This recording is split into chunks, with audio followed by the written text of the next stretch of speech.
Bismillahirrahmanirrahim. Assalamualaikum warahmatullahi wabarakatuh. Halo semuanya, kami dari kelompok 4 yang akan membahas tentang materi sistem pencernaan hewan vertebrata dan invertebrata dengan mata kuliah struktur dan perkembangan hewan dengan dosen pengampu Ibu Dr. Afrini Hamidah SPT MSI dari Prodi Pendidikan Biologi Fakultas Keguruan dan Ilmu Pendidikan Universitas Jambi. Adapun anggota kelompok kami ialah 1. Anggun Yuniar dengan NIM A1C421012, 2. Feby Sintia Dewi dengan NIM A1C421021, 3. Kurnia Nurmadani dengan NIM A1C421029, 4. Dwi Kurnia Putri dengan NIM A1C421034, 5. Gina Prihandani dengan NIM A1C421047, 6. Rizky Damansyah dengan NIM A1C421085, 7. Nagita Angelina dengan NIM A1C421091, 8. Hanikan Risa dengan NIM A1C421094. Baiklah, di sini kami akan menyajikan materi tentang sistem pencernaan vertebrata dan invertebrata melalui video kompilasi berikut. Kami harap teman-teman semuanya dapat menyaksikan sekaligus memahami materi tentang sistem pencernaan hewan vertebrata dan invertebrata. Selamat menyaksikan. Amfibi adalah hewan bertulang belakang atau vertebrata yang hidup di dua alam, yaitu di air dan di daratan. Contohnya, katak. Susunan organ pencernaan katak terdiri atas mulut, kerongkongan, lambung, usus, dan kloaka. Pada amfibi, organ pencernaannya terdiri dari rongga mulut, esofagus, ventriculus atau lambung, ada intestinum atau usus, lalu yang terakhir itu ada kloaka sebagai organ pengeluaran. Bisa kita lihat bersama dari gambar, ini merupakan anatomi dari sistem pencernaan katak. Kloaka merupakan lubang tempat keluarnya sisa pencernaan dan urin. Terus, organ pencernaan katak menyesuaikan dengan jenis makanannya. Oke, next. Kelenjar pencernaan pada amfibi, yang pertama itu ada hati, berwarna merah kecoklatan, terdiri atas lobus kanan, yang terbagi lagi menjadi dua lobulus, mengeluarkan empedu yang disimpan dalam kantung empedu berwarna kehijauan. Yang kedua itu ada pankreas, berwarna kekuningan, melekat di antara lambung dan usus 12 jari, atau duodenum, serta menghasilkan enzim dan hormon.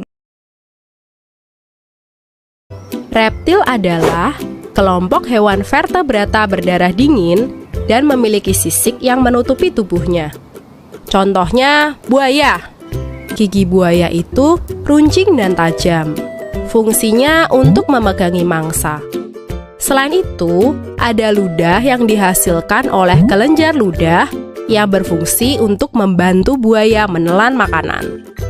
Organ pencernaannya itu terdiri dari rongga mulut. Di mulut ini disokong oleh rahang atas dan bawah, memiliki deretan gigi berbentuk kerucut. Terdapat lidah yang melekat pada tulang lidah dengan ujung bercabang dua. Yang kedua itu ada esofagus atau kerongkongan. Yang ketiga itu ada ventriculus atau lambung. Yang keempat itu ada intestinum. Lalu kelenjar pencernaannya itu terdiri dari hati, memiliki dua lobus atau gelambir yang berwarna kemerahan. Kantung empedu terletak pada tepi sebelah kanan hati. Lalu ada pankreas, berada di antara lambung dan duodenum, berbentuk pipi kekuning-kuningan. Burung atau unggas adalah kelompok hewan vertebrata yang memiliki bulu dan sayap.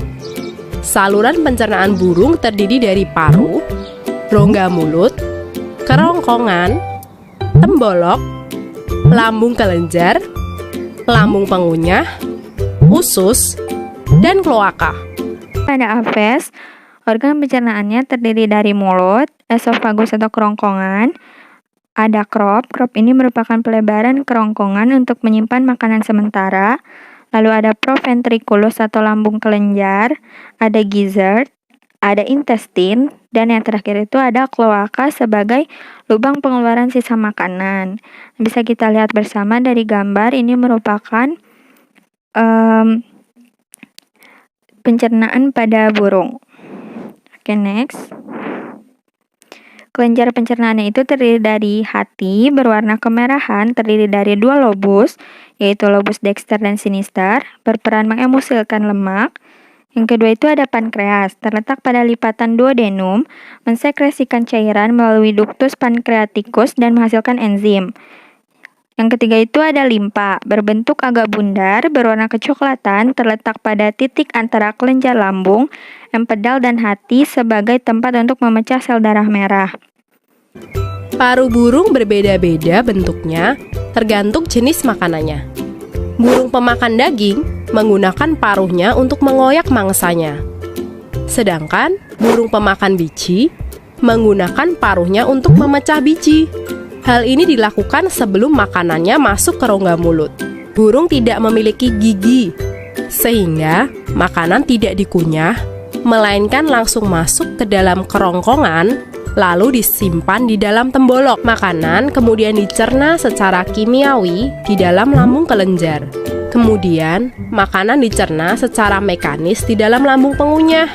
Usus bertugas menyerap sari-sari makanan. Sisa makanan kemudian dikeluarkan melalui kloaka. Mamalia adalah kelompok vertebrata yang dicirikan memiliki kelenjar susu, rambut, dan berdarah panas. Berdasarkan makanannya, mamalia dibedakan atas pemakan tumbuhan atau herbivora, hewan pemakan hewan lain atau karnivora, serta pemakan hewan dan tumbuhan atau omnivora. Organ pencernaan mamalia secara umum sama dengan manusia. Perbedaannya biasa terletak pada struktur gigi dan lambung. Misalkan mamalia pemakan tumbuhan seperti sapi. Gigi pada sapi dibedakan menjadi 3. Yang pertama, gigi seri berfungsi untuk menjepit makanan. Yang kedua, gigi geraham berfungsi untuk mengunyah makanan. Kalau herbivora, pasti memiliki gigi geraham yang berkembang dengan baik. Yang terakhir, gigi taring. Tapi, gigi ini tidak berkembang dengan baik. Pertama, makanan seperti rumput atau daun-daunan dikunyah di dalam rongga mulut dengan bantuan air ludah, lalu masuk ke kerongkongan. Makanan yang masih kasar itu kemudian masuk ke dalam perut besar dan dicerna secara kimiawi. Selanjutnya, makanan masuk ke dalam perut jala, lalu dibentuk menjadi gumpalan-gumpalan yang disebut bolus. Bolus yang disimpan dalam perut jala kemudian dikunyah lagi di rongga mulut pada saat sapi beristirahat. Makanan kemudian ditelan lagi dan masuk ke perut jala, lalu perut kitab. Makanan dicerna secara mekanis di dalam perut kitab, dan setelahnya dicerna secara kimiawi di dalam perut masam. Penyerapan sari-sari makanan terjadi di dalam usus. Dan terakhir, sisa makanan dikeluarkan melalui rektum, lalu anus. Jadi, secara garis besar, sistem pencernaan pada sapi dimulai dari makanan yang masuk ke rongga mulut, kemudian ke kerongkongan, perut besar, perut jala, lalu kembali dicerna di rongga mulut, dan kembali langsung ke perut jala, berlanjut ke perut kitab, perut masam, usus, dan terakhir sisa makanan dikeluarkan lewat rektum lalu anus. Pada hewan mamalia, organ pencernaannya terdiri dari rongga mulut. Di rongga mulut ini terdiri dari 3 atap, terdapat gigi, gigi geraham muka, gigi geraham belakang, gigi seri, dan gigi taring. Yang kedua itu ada lambung, terdiri dari 4 ruang, yaitu rumen, retikulum, amasum, dan abomasum. Yang ketiga itu ada usus, terdiri dari usus halus, yang terbagi menjadi duodenum, jejunum, dan ileum, dan usus besar. Terjadi perombakan terakhir dan penyerapan sari-sari makanan. Lalu ada rektum atau usus buntu. Next. Lalu sistem pencernaan pada hewan invertebrata. Yang pertama itu pada porifera. Pencernaan intraseluler atau pencernaan makanan yang terjadi di tingkat sel atau di dalam sel, udara masuk melalui pori-pori tubuh porifera atau ostium bersamaan dengan plankton dan bakteri, melalui mikrofili pada sel koanosit lapisan endodermis porifera.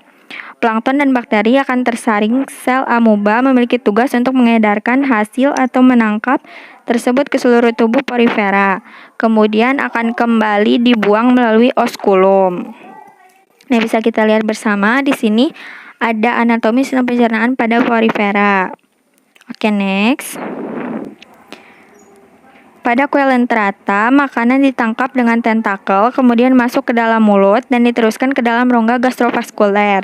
Dinding gastrovaskuler mengeluarkan enzim untuk mencerna makanan. Sari-sari makanan diserap oleh sel-sel usus dan sisanya dikeluarkan melalui mulut. Saluran pencernaan pada hewan ini tidak sempurna, yaitu berupa rongga gastrovaskuler yang terletak di tengah tubuh sebagai dubur. Di sini juga ada gambar sistem pencernaan pada Coelenterata. Oke, next. Pada moluska, desain dari mulut yang dilengkapi dengan rahang dari zat tanduk. Di dalam mulut terdapat lidah, parut atau radula dengan gigi kecil dari kitin. Terdapat kerongkongan, lambung yang bulat, usus halus, dan berakhir di dubur. Di sini ada struktur anatomi dari keong juga ya. Oke, next. Pada Echinodermata, sistem pencernaannya sudah sempurna. Mulut berada di bawah permukaan tubuh, faring, kerongkongan, lambung, usus, dan dubur. Susunan dubur ada di permukaan atas tubuh dan pada sebagian Echinodermata tidak berfungsi. Lambung memiliki 5 cabang yang menuju ke lengan dan bercabang 2, tetapi ujungnya buntu. Nah, di sini juga ada struktur anatomi dari bintang laut ya. Oke, next. Pada Platyhelminthes atau biasa kita sebut dengan cacing pipih, sistem pencernaannya disebut sistem gastrovaskuler. Peredaran makanan tidak melalui darah tetapi oleh usus. Dimulai dari mulut, faring, dan kerongkongan. Di belakang kerongkongan terdapat usus bercabang ke seluruh tubuh. Cacing pipih juga melakukan pembuangan sisa makanan melalui mulut karena tidak memiliki dubur dan tidak memiliki sistem transport. Makanan dikeluarkan dari tubuh melalui proses difusi. Oke, next. Lalu pada Nemalhelminthes, sistem pencernaannya sudah lengkap dan memiliki cairan pseudoxylem yang membantu sirkulasi makanan ke seluruh tubuh. Saluran pencernaan berupa pipa lurus yang dimulai dari kerongkongan ke usus dan berakhir di dubur. Ini juga bisa kita lihat dari gambar, merupakan struktur anatomi dari sistem pencernaan Nemalhelminthes. Oke, next. Pada Annelida atau biasa kita sebut dengan cacing tanah, sistem pencernaannya lengkap, yaitu terdiri dari mulut yang berhubungan dengan faring, kerongkongan, tembolok, ampela, usus, dan dubur. Lalu pada Arthropoda, biasanya ini kelompok udang-udangan, alat pencernaan makanannya lengkap, terdiri dari mulut, kerongkongan, usus, dan dubur. Mulut dilengkapi alat-alat mulut, dubur terdapat pada segmen belakang. Nah, teman-teman, mungkin itu tadi penjelasan mengenai sistem pencernaan pada hewan vertebrata dan invertebrata dari kami. Selebihnya mohon maaf bila banyak kekurangan. Sekian dari kami. Wassalamualaikum warahmatullahi wabarakatuh.